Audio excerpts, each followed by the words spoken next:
گرفتار ہو کر اللہ اور اس کے رسول کی نافرمانی کرنا۔ حضرت عثمان غنی رضی اللہ تعالی عنہ کو لے لیجیے۔ اب مجھے بتائیے، حضرت عثمان غنی رضی اللہ تعالی عنہ کتنے مالدار تھے؟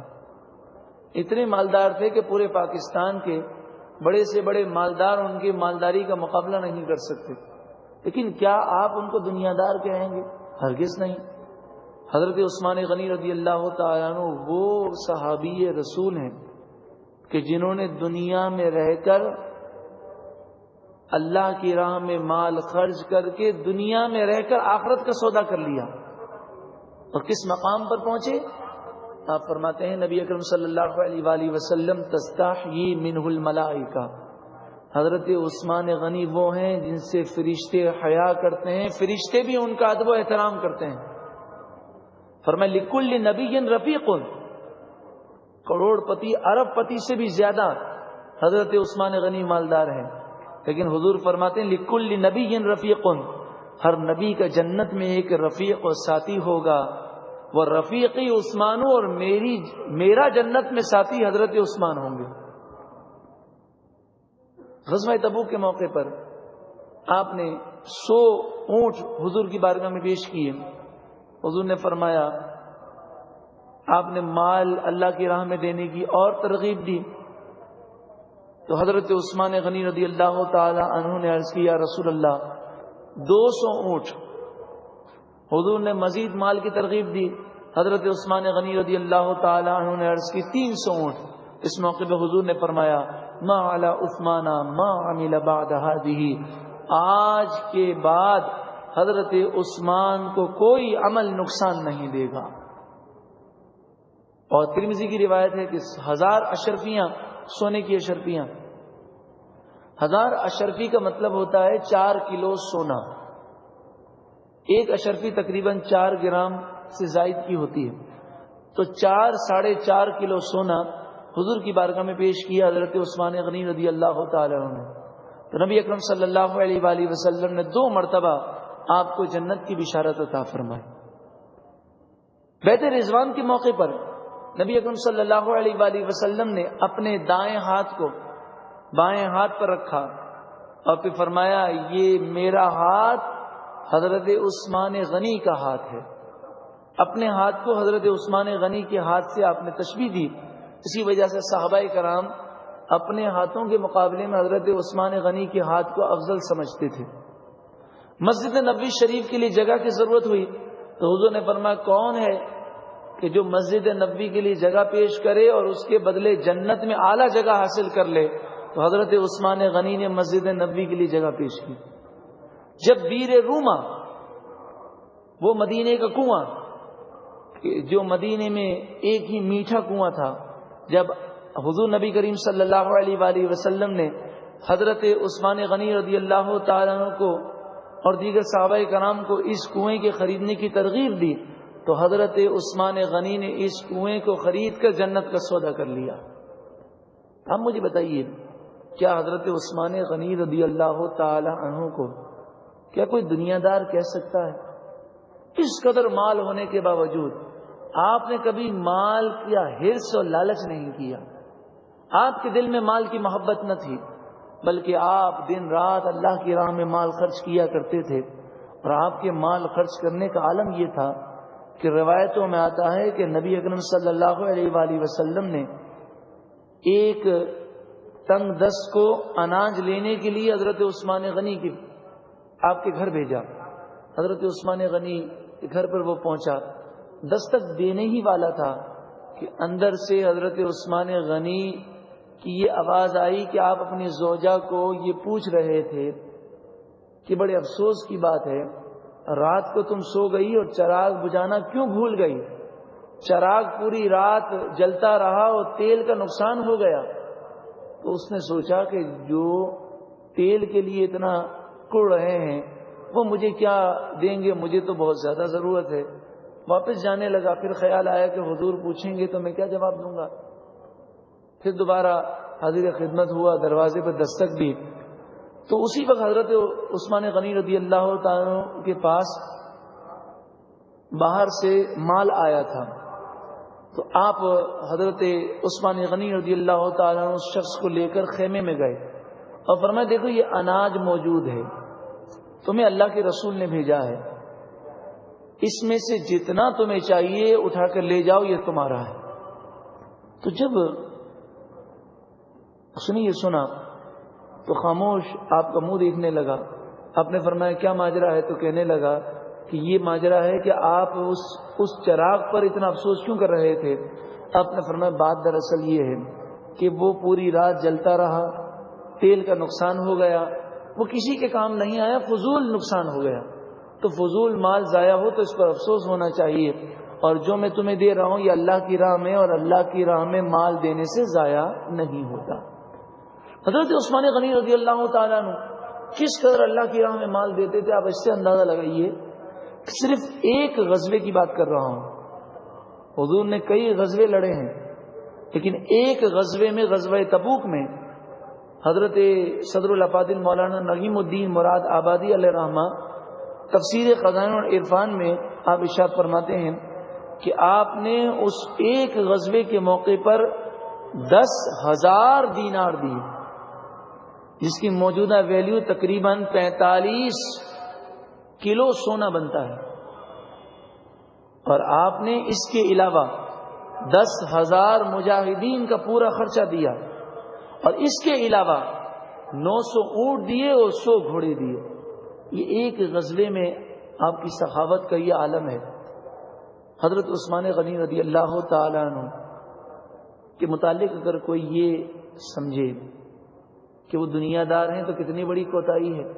ان تمام گفتگو کا خلاصہ یہی ہے کہ میٹھا زہر دنیا کی محبت ہے، وہ محبت کہ جو اللہ اور اس کے رسول کی بارگاہ میں جانے سے روک دے، وہ محبت جو ہمیں گناہوں پر ابھار دے۔ اب اگر کوئی شخص یہ کہے کہ ماشاءاللہ حضرت عثمان غنی رضی اللہ تعالیٰ عنہ کی خزانے کی تفصیل سن کر اب تو ہمارا بھی دل یہ چاہتا ہے ہم بھی دعا کریں یا اللہ ہمیں بھی عثمان غنی کا خزانہ عطا فرمائے، تو ہم یہ دعا کرتے ہیں کہ اگر بہتر ہو تو اللہ تعالی ہم سب کے حق میں یہ دعا قبول فرمائے۔ حلال کمائی ہو، شبے اور حرام سے پاک ہو، ناجائز ذرائع سے پاک ہو، غرور تکبر فخر نہ ہو، عاجزی انکساری ہو اور کنجوسی نہ ہو، خوب اللہ کی راہ میں مال دیتا ہو، مال کی محبت حرص نہ ہو، لالچ نہ ہو، اور پھر حضرت عثمان غنی رضی اللہ تعالی عنہ جیسا دل بھی ہو کہ دنیا کے ہزاروں معاملات کے باوجود جب نماز کا وقت ہوتا تو عثمان غنی اس طرح نماز ادا کرتے کہ وہ اللہ کی بارگاہ میں کھڑے ہوتے اور آنکھوں سے آنسو جاری ہوتے۔ آج ہماری نمازوں کا عالم اور حضرت عثمان غنی اس قدر مالدار ہونے کے باوجود اللہ کی طرف توجہ تو دیکھیں۔ قبرستان جاتے تو قبر کو دیکھ کر زار و قطار روتے، اتنا روتے کہ داڑھی مبارک آپ کی بھیگ جاتی۔ لوگ پوچھتے تو آپ کہتے، لوگ کہتے کیا بات ہے اے عثمان غنی رضی اللہ تعالیٰ عنہ، آپ جب قبر کا ذکر سنتے ہیں تو بہت روتے ہیں، جہنم کا ذکر سن کر اتنا نہیں روتے جتنا قبر کو دیکھ کر روتے ہیں۔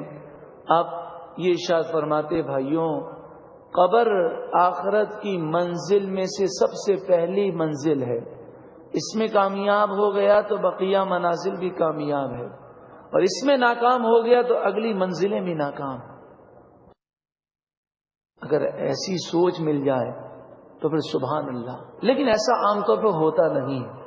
یہ تو حضور کی نظر عنایت تھی، یہ حضور کا کرم تھا۔ اتنا مال ہونے کے باوجود نمازوں میں اس قدر خشوع و خضوع بھی تھا، مال سے محبت نہ تھی۔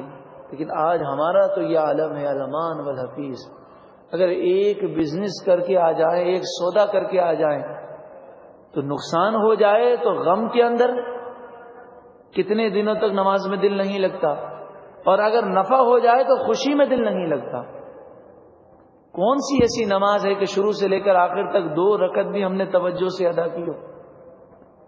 نبی اکرم صلی اللہ علیہ وآلہ وسلم کی زندگی ہمارے لیے فیض کا مرکز ہے، حکمت و دانائی کے خزانے نبی اکرم صلی اللہ علیہ وآلہ وسلم کو عطا کیے گئے۔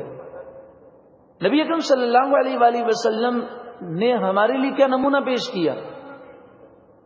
اگر آپ چاہتے تو حضرت عائشہ فرماتی ہیں کہ نبی اکرم صلی اللہ علیہ وآلہ وسلم کو اللہ نے کیا اختیارات دیے تھے، اس سے اندازہ لگائیے۔ حضرت عائشہ فرماتی ہیں کہ نبی اکرم صلی اللہ علیہ وآلہ وسلم بستر پر سوئے ہوئے تھے، وہ چٹائی کا بستر تھا، چٹائی بچھی ہوئی تھی، تو ایک عورت خاتون جب گھر پر آئیں تو انہوں نے چٹائی بچھی ہوئی دیکھی، چٹائی کو دیکھا تو پوچھا یہ کیا ہے؟ تو میں نے عرض کیا کہ یہ حضور کا بستر مبارک ہے۔ وہ خاتون اپنے گھر پہ گئیں اور روئی کا گدلا سیا، اور گدلا سی کر وہ انہوں نے اس جگہ رکھ دیا۔ نبی اکرم صلی اللہ علیہ وآلہ وسلم جو تشریف لائے تو آپ نے حضرت عائشہ سے فرمایا، اے عائشہ یہ روئی کا گدلا کہاں سے آیا؟ تو انہوں نے سارا واقعہ پیش کیا۔ تو آقا دو جہاں صلی اللہ علیہ وآلہ وسلم نے فرمایا، اے عائشہ تم کیا سمجھتی ہو، کیا میں دنیا کی سہولتیں حاصل نہیں کر سکتا؟ حدیث کا خلاصہ پیش کر رہا ہوں۔ آپ نے فرمایا، اے عائشہ اگر میں چاہوں تو یہ پہاڑ سونے کے بن کر میرے ساتھ چلیں، لیکن میں نے آخرت کو دنیا پر ترجیح دی ہے۔ حضور نے دنیا کو ہمیشہ کے لیے ٹھکرا دیا۔ حضرت صدیق اکبر فرماتے ہیں کہ میں نے دیکھا کہ حضور کسی چیز کو اپنے آپ سے دور کر رہے ہیں، اس وقت آپ کے سامنے کوئی چیز موجود نہ تھی۔ میں نے پوچھا، یا رسول اللہ صلی اللہ علیہ وسلم آپ کس چیز کو دور کر رہے ہیں؟ تو آپ نے فرمایا کہ میرے پاس دنیا مثالی شکل میں آئی اور دنیا نے آ کر مجھ سے کہا کہ مجھے قبول کر لیجئے، تو آپ نے فرمایا دور ہٹ جا مجھ سے، اور میں نے اس دنیا کو اپنے آپ سے دور ہٹا دیا۔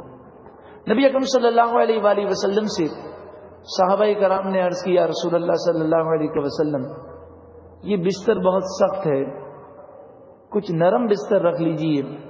نبی اکرم صلی اللہ علیہ وآلہ وسلم نے فرمایا، ما لی ولی الدنیا ما انا فی الدنیا۔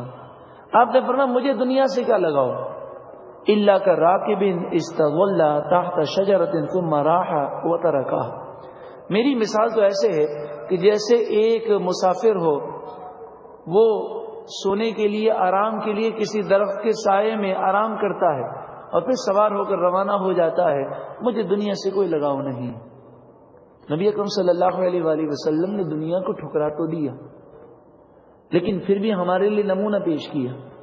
آپ نے فرمایا کہ اگر بالفرض کسی کے پاس دنیا آ جائے تو اسے کیا کرنا چاہیے؟ نبی اکرم صلی اللہ علیہ وآلہ وسلم نمونہ پیش کرتے ہیں، بخاری و مسلم کی روایت ہے، لو کان لی مثل احد ذهبا لسرنی اللہ تمر علی ثلاث لیال۔ آپ فرماتے ہیں اگر میرے پاس احد پہاڑ کے برابر بھی سونا ہو تو میں 3 دن سے پہلے سارا مال اللہ کی راہ میں دے دوں، سونا جمع کر کے نہ رکھ۔ عثمان غنی کا خزانہ تو سبھی مانگتے ہیں، لیکن کیا آپ نے تاریخ کا مطالعہ کیا ہے؟ عثمان غنی نے کوئی بنگلہ نہیں بنایا، حضرت عثمان غنی نے کوئی محل نہیں بنایا، آپ کچے گھر میں رہا کرتے تھے۔ حضرت عثمان غنی نے کوئی غرور و تکبر کا اظہار نہیں کیا، آپ کی عاجزی، انکساری، خشیت اور اللہ کی راہ میں مال آپ اس قدر دیتے تھے، کبھی آپ نے مال کو جمع ہی نہ کیا۔ یہ تو حضور کی دعائیں تھی کہ اتنا دینے کے باوجود مال ختم ہونے کے بجائے اور ہی بڑھ جاتا تھا۔ ہماری طرح نوٹوں کو گننا، بینک میں جمع کرانا، بینک بیلنس بڑھانا اور ہر وقت مال ہی کی دھن سوار ہو جانا، یہ صحابہ کرام کا طریقہ نہیں ہے۔ اور اگر ہم حضور کی سیرت کو دیکھیں تو حضور تو مال و دولت سے دور رہے۔ صحابہ کرام میں بھی 2-4 صحابہ کرام ہیں، بہت کم، کہ جو دنیاوی اعتبار سے مالدار تھے، لیکن پھر بھی ان کی جو زندگی آپ کے سامنے پیش کر دی گئی۔ نبی اکرم صلی اللہ علیہ وآلہ وسلم مال کو جمع کرنے سے اس قدر بچتے تھے کہ حضرت بلال کہتے ہیں کہ ایک دن کہیں سے مال آیا نبی اکرم صلی اللہ علیہ وآلہ وسلم کی خدمت میں، تو نبی اکرم صلی اللہ علیہ وآلہ وسلم نے حضرت بلال سے فرمایا، اے بلال اس مال کو اللہ کی راہ میں خرچ کرو، اور آپ گھر پہ نہیں گئے، مسجد نبوی شریف میں بیٹھے رہے۔ اب جلوہ افروز رہے. حضرت بلال آئے, عرض گزار ہوئے تو نبی اکرم صلی اللہ علیہ وآلہ وسلم نے پوچھا کیا سارا مال تقسیم کر دیا؟ وہ کہنے لگے یا رسول اللہ صلی اللہ علیہ وسلم کچھ مال بچ گیا ہے. اس کی وجہ یہ ہے کہ رات ہو گئی اور غریب لوگ مجھے ملے نہیں ہیں. تو آپ نے فرمایا کہ میرے گھر پر مال ہو تو میں گھر پر نہیں جاؤں گا.